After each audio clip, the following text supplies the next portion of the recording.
How's it going, everybody? Many of you that have followed my channel for a while know that I've done some videos about toxicity in the past. But it is an ever-shifting phenomenon, not only in the ways players try to be toxic and escape punishment, but also in the way that studios approach the problem. Because it is without a doubt a big problem, and also massively exacerbated by reporting from game journalists, or rather game yellow press. We've also seen in the past how studios use the behavior of their player base as an excuse for certain decisions, or use it to deflect from their own faults. I've made a video about that on my other channel back when Battlefield 2042 released. DICE and EA put on quite the circus show at that time. I'll leave a link down below if you're interested. But yeah, this video is not really limited to For Honor, but I'm obviously looking at it through the lens of our game and Ubisoft in general. With the Rainbow Six New Year video, whatever it was, they talked about toxicity as well and what they've planned to do against it going forward. Because as you know, it wouldn't be the first time that a company-wide policy gets applied. I will leave out the nonsense that the Riot Games is spouting, as that'll just lead to me ranting about the shit idiocy that is that company.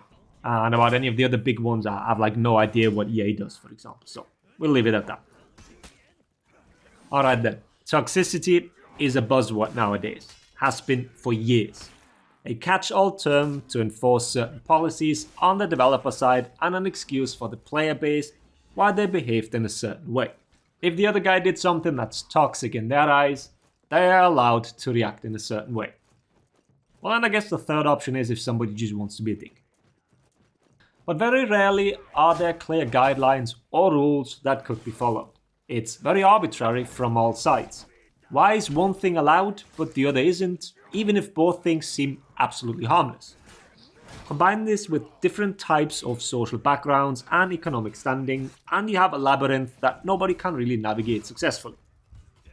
And since that is the case, the gaming studios are still forced to present results in their war against toxicity. And the easiest way to do so is by punishing the easiest to catch, which is verbal toxicity, or rather written one, because monitoring voice comms is quite something. I'll get more into that should Riot Games ever manage to push that nonsense through. But for now, we are limiting ourselves to in-game chat. Monitoring that is pretty easy. What isn't easy to monitor is in-game behavior though. Not only do you need to differentiate between different skill levels, know what's normal or to be expected, the biggest hurdle is how the fuck do you even monitor this? And that is the biggest crux here.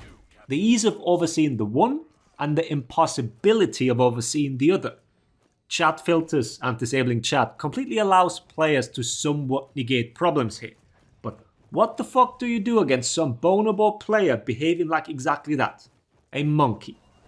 Especially when this primate-like behavior is so multifaceted. But fact of the matter is, you do get punished for running your mouth, but you very, very rarely see any consequences to your in-game behavior. Let me give you this example here and what actually triggered the whole thought process here. We queued into Normie and Tenebris, who were dual queuing, same as the two Russians in their team. Turns out though that this game will be a 6 versus 2, because all that Foscar 24 and Don't Leave Please did was sit on A point and do the new clap emote. All game, they did not move. We naturally ignored that point and won the game because of that. Now, if somebody reported that game, and since Ubisoft doesn't have a direct replay function, but only a chat log, I'd say, the most likely outcome here is that Tenebris would get his ass chat banned at the minimum. Everybody knows he's a little special in the head and doesn't realize that, but that's just the reality here. Fact of the matter is, though, that what the other two did was textbook griefing.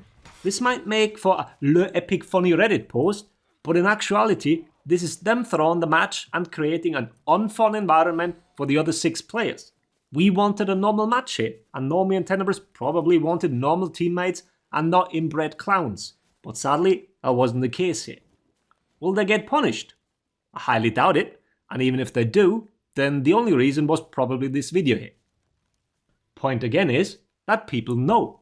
They know they won't get punished for that behavior, as it is extremely unlikely that anybody records them and opens up an additional ticket at Ubisoft support. The in-game report function does very little when it comes to this. In this case here, all they will see is a random idiot spouting badly veiled racist slurs at someone that has more score than them. For all they care, the guy with the higher score probably performed better. I won't go on a tangent how the scoreboard is very misleading and leads to reinforcement of bad tactical behavior. We'll leave that for another time. So, to get back on topic, how do we solve this? Well, fuck if I know. I'm no saint when it comes to this. My first online games were old school sandbox MMOs. I've done my fair share of griefing when the word for it didn't even exist. Yes, I'm old, I know. But nowadays, people seem to forget that there is a social component to multiplayer games. You are not playing alone. But with the anonymity of the internet and the previously explained lack of supervision and thus punishment, this leads to people just doing whatever the fuck they want.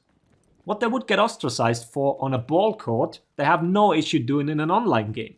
You feel like kicking the ball in a basketball game, and you'll quickly find yourself not playing anymore. Online, you just requeue and do the same shit again, because there are no repercussions. And that's what the industry will need to figure out over the next few years. It is highly unlikely that we'll see a Korean approach where you need to sign up with your social security number. Anonymity will remain, and sooner or later it won't be enough anymore to just punish people for saying naughty words.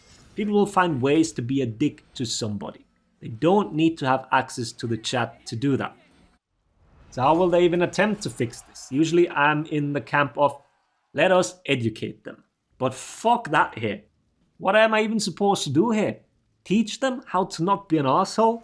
That's their parents' job. And if those guys failed, let the schools have a crack at it. As a content creator, I already get hate for trying to teach them how to be better at the game.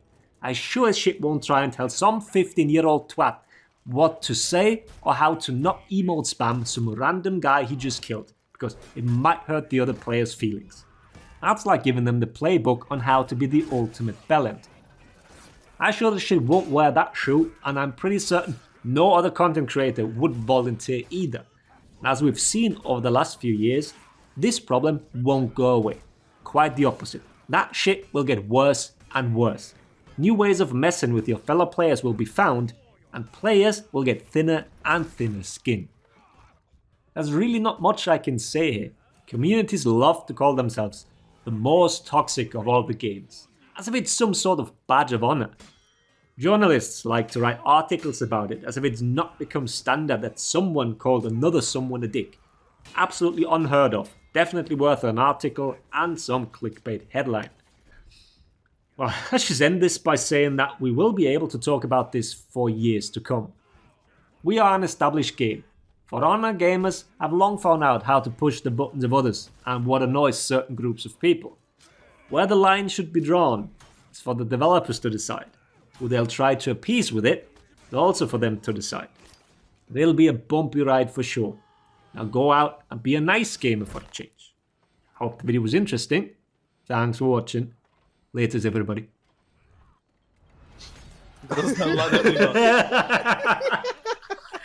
Like what? What do you say now? Norby's the type of guy that says bad morning to a teacher. Facts though.